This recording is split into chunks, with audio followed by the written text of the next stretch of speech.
¿Cómo han estado? Bienvenidos y bienvenidas a un nuevo capítulo de CNN Tiempo. Luego de las noticias, luego de revisar la agenda informativa, vamos al pronóstico del tiempo con las mínimas y las máximas para esta tarde, el día de mañana, incluso el próximo fin de semana, cuando demos paso al mes de marzo, luego de febrero y este verano que sigue avanzando en este 2025. Bueno, vamos a hablar de las temperaturas, pero también queremos proponer otros temas en la pantalla a esta hora en CNN Chile. Bienvenidos y bienvenidas.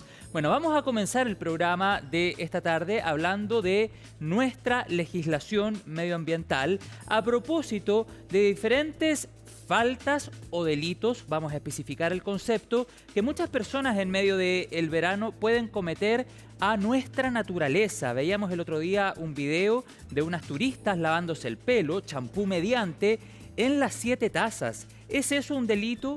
¿Cuáles son las sanciones a las que se exponen? Bueno, lo vamos a conversar a esta hora en CNN Tiempo.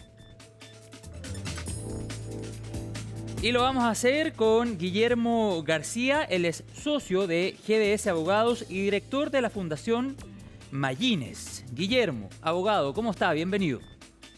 Hola, ¿cómo estás? Muchas gracias por la invitación. Gracias a usted por su tiempo. Hablemos de nuestra legislación medioambiental. ¿Cómo hemos avanzado en esa materia?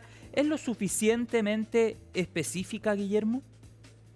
Sí, bueno, cuando hablamos de medio ambiente en Chile, obviamente estamos hablando de una regulación que ya tiene su recorrido. Ya esto no es un tema que sea solamente de ahora, sino que ya llevamos varias décadas de crecimiento.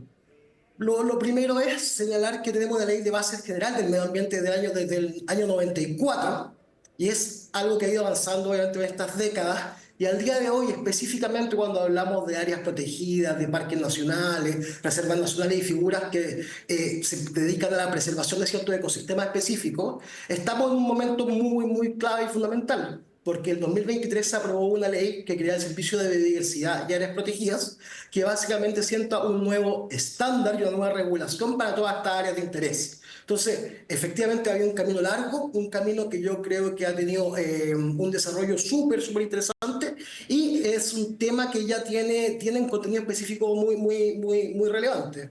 Y en ese sentido, Guillermo, si pudiésemos dar algunos ejemplos a esta hora en CNN Tiempo de cuál o cuáles podrían ser considerados delitos medioambientales. Yo entiendo el concepto cuando tú dices la protección de un área protegida, de un parque nacional, etcétera. Entiendo el concepto macro, pero quiero ir a lo más específico, sobre todo en medio de las vacaciones, en medio del verano 2025, donde muchas personas, tal vez sin darse cuenta, están cayendo en una falta o derechamente en un delito. No, clarísimo. Mira, acá hay algo yendo de lo macro a lo pequeño. La actividad humana, toda actividad humana puede tener cierta afectación, impacto o Sí. daño sobre el medio ambiente, ¿cierto? Porque cualquier actividad puede tener cierta relevancia en ese sentido. Cuando hablamos de personas naturales, cuando hablamos de, por ejemplo, personas que acampan en un parque nacional, una reserva nacional, habitualmente no vamos a estar en presencia de lo que podemos denominar un delito, sino solamente de faltas. Estas faltas, cuando estamos, por ejemplo, tú pusiste el caso de estas familias que se lavaba el pelo en el Parque Nacional, efectivamente estamos en presencia de una falta administrativa. ¿Por qué? Porque cuando estamos en estas áreas, Parque Nacional, esta área está protegida por un estatuto especial en la cual ciertas actividades están prohibidas derechamente.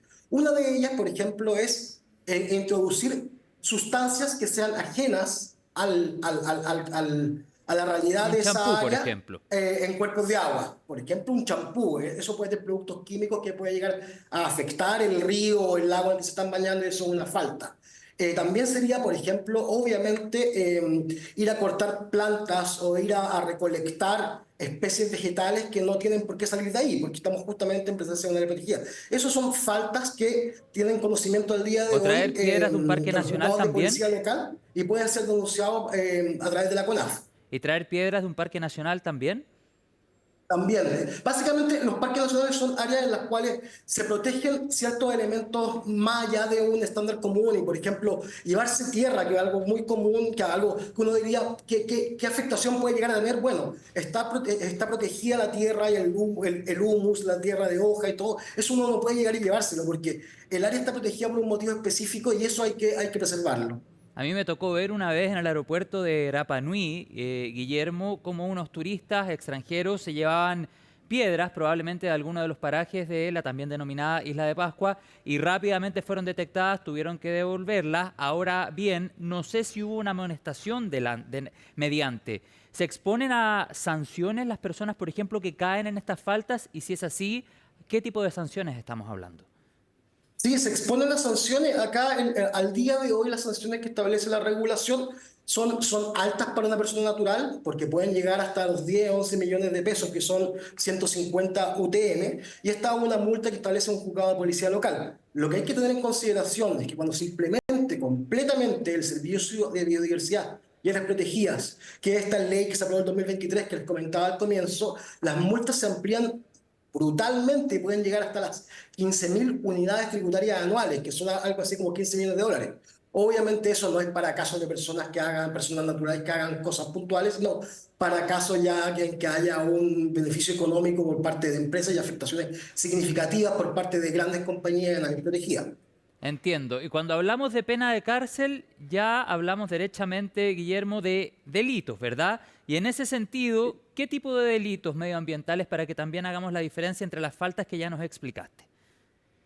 No, mira, cuando hablamos de delito medioambiental Incendios, por uno ejemplo. podría decir dos cosas. Uno, el delito ambiental propiamente tal, que es por ejemplo un caso paradigmático, podría ser una gran empresa que, por ejemplo sus residuos líquidos no los Ajá. someta a tratamiento y los descargue directamente en un río, en un lago o en un acuífero. Eso ya estamos hablando de una conducta delictual por parte de una empresa y eso obviamente tiene penas de multa y de cárcel para los directivos de esa empresa, pero también hay una aproximación un poquito más laxa, podríamos decir, que viene dado por el caso, por ejemplo, del maltrato animal. Obviamente esto tiene un estatuto jurídico distinto y no es propiamente tal un delito ambiental, pero como estamos hablando de personas naturales y de gente que tiene interacción con los ecosistemas, el maltrato animal sí es un delito, puede ser sancionado con multa y también con pena de cárcel. Bueno, me imagino también los incendios o la tala de árboles, Guillermo. Efectivamente, con los incendios tenemos los incendios, y ese es un tema obviamente ya de derecho penal duro, pero los Así incendios es. son fuertemente castigados cuando se logran encontrar a las personas que los causan, porque tienen no solamente afectación al medio ambiente, sino ponen en riesgo a la población como un todo. Bueno, y hablamos también de la pesca ilegal dentro de los delitos medioambientales. Ya hemos hecho la diferencia entre faltas y delitos. Guillermo, socio de GDS Abogados, nos hablaba precisamente de aquello. Ahora, bajo tu experiencia, Guillermo, ¿cuáles son los casos más judicializados? Al menos, ¿qué muestra la experiencia nacional? En Chile la experiencia a propósito de los delitos, uno podría ver que tenemos un desarrollo reciente, que es un desarrollo incipiente. No hay un gran desarrollo de casos importantes, donde hemos visto cierto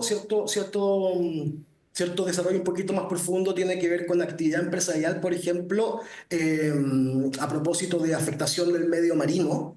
Hay casos hay casos que ha caído materiales al mar que generan una contaminación en el ecosistema acuático y ahí hay temas más sensibles.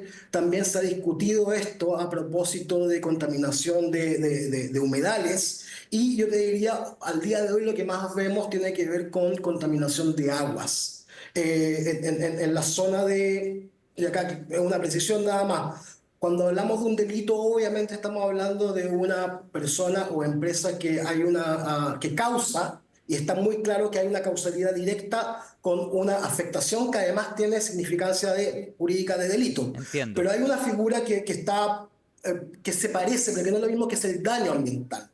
Y el daño ambiental, que la obligación que genera la de reparar ese daño. Y ahí sí tenemos, si bien no es una sanción penal, si hay una sanción medioambiental, que es la empresa tiene que reparar ese daño, y en ese supuesto sí tenemos más casos y hemos visto afectación de cerros, por ejemplo, o afectación de la protegida, en las cuales la empresa, si es condenada por esto, tiene que hacer acciones que buscan volver al estado anterior a su afectación, ese determinado ecosistema. Entiendo. Guillermo, estamos en el tiempo. Solo para cerrar y te pido una respuesta breve. ¿Cómo observas la experiencia internacional y cómo robustecer nuestra legislación para que sea cada vez más específica pese al avance que tú ya reconocías? Mira, yo creo que vamos bien encaminados, o sea, una correcta implementación de la ley del servicio de áreas protegidas va a ayudar obviamente a fortalecer todo el ecosistema regulatorio, pero siendo bien sincero y bien franco también, porque a nosotros nos encanta muchas veces ver el vaso medio vacío, la regulación chilena es buena. Y estamos bien encaminados, tenemos instrumentos robustos que están siendo mejorados, la Superintendencia del Medio Ambiente, el sistema de evaluación de impacto ambiental. Perfecto. Obviamente hay cosas que mejorar, pero se ve un buen camino hacia adelante. Guillermo García, socio, GDS Abogados, director de la Fundación Mayines, gracias por tu tiempo y por supuesto no quiero dejar de mencionar el reconocimiento internacional a nuestra ciudad de Valdivia como ciudad humedal, que entra un grupo muy selecto de ciudades en el mundo. Eso fue dado a conocer hace pocos días atrás. Gracias, Guillermo García, que tengas una excelente tarde. Muchas gracias, que tengan buena tarde. Adiós. Chao, nos vemos.